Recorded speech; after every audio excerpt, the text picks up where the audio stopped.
करना। तो हम नमाज तो पढ़ रहे हैं मगर माँ बाप की खिदमत से बहुत दूर हैं। माँ बाप की खिदमत करो। एक मर्तबा आकाए करीम रऊफुर रहीम सल्लल्लाहु अलैहि वसल्लम अबू जर से कहते हैं, अबू जर, कहा या रसूलल्लाह हाजिर हूं, चलो चलेंगे। कहाँ आका?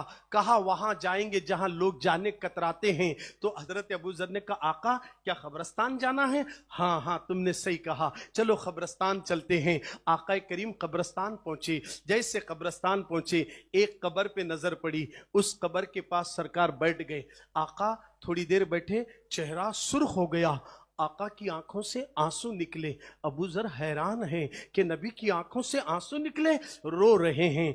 अचानक जिब्रील अमीन हाजिर हुए, अर्ज करे आका आपकी आंखों से आंसू निकले, अर्श पे फरिश्ते भी रो रहे हैं, मलाइका भी रो रहे हैं, आका आप किस वजह से रो रहे हैं? कहा कि जिब्रील इस कब्र में रहने वाला मेरा उम्मती है और इस पर आजाब हो रहा है, वो आग के लपेटे में है, मुझे इसका आजाब बेचैन कर दिया है। आका करीम सल्लल्लाहु अलैहि वसल्लम ने जैसे उस मुर्दे से पूछा बता तुझे किस वजह से यह सजा मिल रही है? उसने कहा कि मेरी माँ मुझसे नाराज है सरकार, मैंने अपनी माँ का दिल दुखाया था, मेरी माँ नाराज है इसलिए मुझे दर्दनाक आजाब हो रहा है, आका मुझे बचा लीजिए, सरकार मुझे बचा लीजिए। जब उसने आका से मदद मांगी तो मेरे नबी ने अबू जर से कहा अबू जर जाओ मदीने में ऐलान कर दो, इस कब्र वाले के घर वालों को दावत दो, कौन है वो यहां आ जाएं। जब मदीने में ऐलान हुआ सारे लोग दौड़ते हुए आए। उनमें एक बूढ़ी औरत आई, हाथ में लकड़ी पकड़कर, बड़ी कांपते हुए चलते हुए मुश्किल से आई।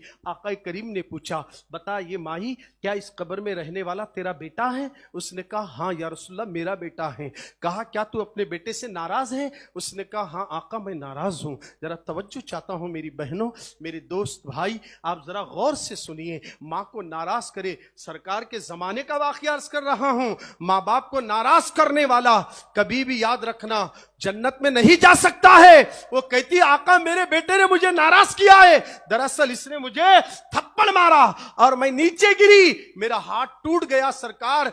अल्लाह अकबर, रोने लगी। तो सरकार ने कहा देख अगर तू माफ नहीं करेगी तो तेरा बेटा सख्त आजाब में मुब्तला है, ये देख कहकर आका ने उसके सर पे हाथ रखा तो सारे पर्दे हट गए। मां ने अपने बेटे को खबर में आग में देखा, ममता तड़प उठी, रोने लगी, अर्ज करने लगी या रसूलल्लाह मुझे पता नहीं कि मेरे बेटे का ये हश्र हो रहा है, आका मैंने अपने बच्चे को माफ कर दिया।